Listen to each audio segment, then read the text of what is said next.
સુરતમાં ઝેર મુક્ત ભારત જન જાગૃતિનો કાર્યક્રમ અને ગાય આધારિત ખેતી વિશે માર્ગદર્શન કાર્યક્રમ સુરતના મોટા વરાછા રૂઘાની નારાયણ મંદિર ખાતેથી યોજાયેલી સત્સંગી સભામાં યોજાયો હતો, જેમાં મોટી સંખ્યામાં હરિભક્તો, ગૌ પ્રેમીઓ, પ્રાકૃતિક પ્રેમીઓ હાજર રહ્યા હતા અને ભારતને ઝેર મુક્ત ભારત અને ગૌ આધારિત પ્રાકૃતિક ખેતી કરવામાં આવે તેવી નેમ સૌએ લીધી હતી. સુરતના મોટા વરાછા રાજહંસ ટાવર સામે આવેલ સ્વામિનારાયણ મંદિરના પ્રાંગણમાં વાર્ષિક પાટોત્સવ નિમિત્તે સત્સંગી કથાનું આયોજન કરાયું હતું, જેમાં ઝેર મુક્ત ભારત જનજાગૃતિનો કાર્યક્રમ તારીખ 29/6/2025ના રોજ યોજાયો હતો. આ પ્રસંગે પરમ પૂજ્ય વિવેક સ્વામી બગસરા તથા નિર્દોષ ચરણદાસજી સ્વામી કોઠારી સ્વામિનારાયણ મંદિરની ઉપસ્થિતિમાં સુરતના નામાંકિત અગ્રણી ધનજીભાઈ અકાળા તથા મથુરભાઈ સવાણી તેમજ ગૌ પ્રેમી લાલજીભાઈ સાવલિયા અને પ્રાકૃતિક કૃષિના પ્રચારક રોહિતભાઈ ગોટીના પ્રેરણાત્મક પ્રબોધન તથા પ્રાકૃતિક કૃષિ અને ગૌ પ્રેમી એવા નરેન્દ્રભાઈ રીપડિયાએ ગાય બચાવો ધરતી બચાવોના અભિયાનની સાથે ભારતને ઝેર મુક્ત કરી સમગ્ર જીવન સૃષ્ટિને પર્યાવરણના રક્ષણ મારફતે તમામ તાકાત સાથે બચાવવાનું આહ્વાન કર્યું હતું. પરમ પૂજ્ય ઓમરામ બાપુ લોંગિયા હાલમાં ગૌ સેવાનું ભગીરથ કાર્ય કરે છે, ત્યારે તેમને પણ ઝેર મુક્ત ભારત અભિયાન અંતર્ગત માર્ગદર્શન આપ્યું હતું અને ઋષિ કૃષિની સંસ્કૃતિને બચાવવા, રોગમુક્ત ભારતનું નિર્માણ કરવા ગામડે ગામડે ગૌ આધારિત પ્રાકૃતિક કૃષિ અને જીવન બચાવ પર્યાવરણ બચાવવાનું માર્ગદર્શન આપ્યું હતું. આ કાર્યક્રમમાં સુરતના તમામ ગૌ પ્રેમી, પ્રકૃતિ પ્રેમી અને હરિભક્તોની વિશાળ માત્રામાં ઉપસ્થિતિ રહી હતી અને સૌએ ભારતને ઝેર મુક્ત ભારત બનાવવાનો ભક્તો આજે મોટા વરાછા મંદિરને આંગણે એક બહુ મોટો મહોત્સવ ઉજવાઈ રહ્યો છે અને ખાસ આનું લક્ષ્ય ગાય બચાવો દેશ બચાવો એ છે. આજ બધાને ખ્યાલ છે કે કેટલી બધી બીમારી, કેટલી બધી હેરાનગતિ સારા વિશ્વમાં પ્રસરી ગઈ છે. નપુંસકતાનું વાતાવરણ દરરોજ વધતું જાય છે. ભવિષ્યનો ભારત સુખી જવો હશે તો તમામ લોકોએ ગાય આધારિત ખેતી કરવી પડશે, ગાયના દૂધ ઘી ખાવું અને સ્વાસ્થ્યને સુધારવાના પ્રયાસ કરવા પડશે. એના માટેનું એક અભિયાન આપણે શરૂ કરવા જઈ રહ્યા છીએ. આજે લોકો ગૌશાળામાં ગાયને મૂકી દે છે, બળદશાળામાં બળદોને મૂકી દે છે, ત્યાં એ લોકો હેરાન થાય છે, દુઃખી થાય છે. આ સોલ્યુશન નથી. ખેતી જ્યાં સુધી ગાય આધારિત નહીં થાય ત્યાં સુધી સમાજ નહીં બચે. અળસિયા બેક્ટેરિયાને મારવાનું કામ આપણે કર્યું છે, એ ફરીને પાછા જીવંત કરવા પડશે. ગાય આધારિત ખેતી કરી અને નિરોગી ખોરાક ખાશું ત્યારે સ્વાસ્થ્ય બચશે, ત્યારે આપણી લાગણી બચશે, ત્યારે આપણે માતા પિતાને સાચવતા થઈશું. આ હિન્દુસ્તાન છે.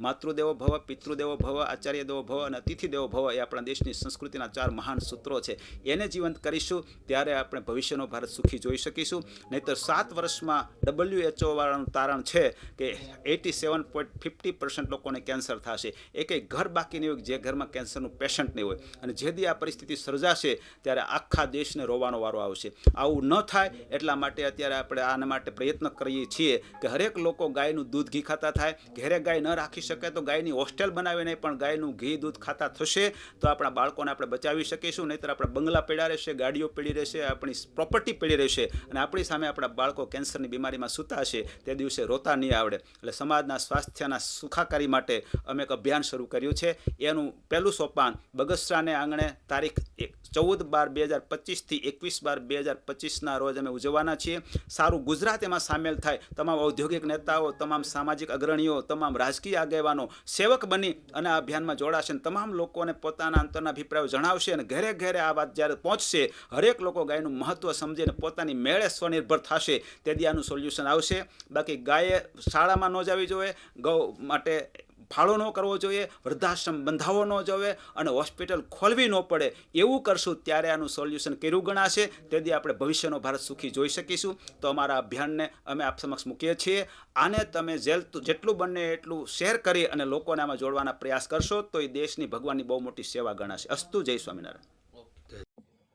મારું નામ ઓમરામ બાપુ છે. બગદાણાની નજીક એક કળમોદર ગામ છે, ત્યાં મારો આશ્રમ છે સનાતન ગૌનગરી. અને આપ સૌને એક ઝેરમુક્ત અભિયાન મારફતે આપ સૌને એક સંદેશ આપું છું કે આ દેશને જો બચાવવો હોય, આ દેશની સંસ્કૃતિને બચાવવી હોય તો આ દેશને ગાય જો બચશે તો જ આ દેશ બચી શકશે. આ દેશનું જ્યાં સુધી અન્ન નહીં બદલી શકે ત્યાં સુધી દેશના વિચારોને નહીં બદલી શકીએ. દેશ આજ 140 કરોડની વસ્તીમાં 100 કરોડથી પણ વધારે લોકો આજ બીમારીનું જીવન જીવે છે. 10 કરોડ લોકો ડાયાબિટીસથી પીડાય છે, 10 કરોડ લોકો બ્લડ પ્રેશરથી પીડાય છે. આ દેશમાં 100 કરોડ લોકો બીમારીનું જીવન જીવે છે. તો આખા દેશની અંદર આવનારા સમયમાં WHO એમ કહે છે કે 87% લોકો કેન્સરથી પીડાતા હશે, ત્યારે આ દેશમાં આ સનાતન ધર્મની પરંપરાને જો બચાવવી હોય તો ગાયથી જ બચી શકશે. એટલા માટે આપ સૌને હું એક સંદેશો આપું છું કે દરેક વ્યક્તિ ગાય આધારિત ખેતી કરતો થાય, પ્રાકૃતિક ખેતી કરતો થાય, અને તો જ એનો પરિવાર બચી શકશે. નકર આ પરિવારની એવી હાલત થશે, એવો રહેસાઈ જશે, એટલી બધી ક્રૂરતાભર્યું વાતાવરણ સર્જાશે દેશની અંદર. તો આ દેશની સંસ્કૃતિ અને સનાતન ધર્મની આરાધ્યા કોઈ હોય તો એ ગૌ માતા છે, આપણી પાવની સંસ્કૃતિ છે. તો આપ સૌને હું વિનંતી અને નમ્રતાથી કહું કે ગાયને ખેતી કરતા થાવ, ગાયનું દૂધ ગાતા થાવ, તો જ આ દેશને આપણે બચાવી શકશું. અન્ન બદલશે તો જ દેશને વિચારો બદલશે. બધાને જય ગૌ માતા. જન્મ જ્યારે સિઝેરિયનથી થાય અને મૃત્યુ જ્યારે વેન્ટિલેટર ઉપર થાય ત્યારે સમજવું જોઈએ કે આપણે શિક્ષિત નથી, કુશિક્ષિત છીએ કે ક્યાં પહોંચાડી દીધો છે.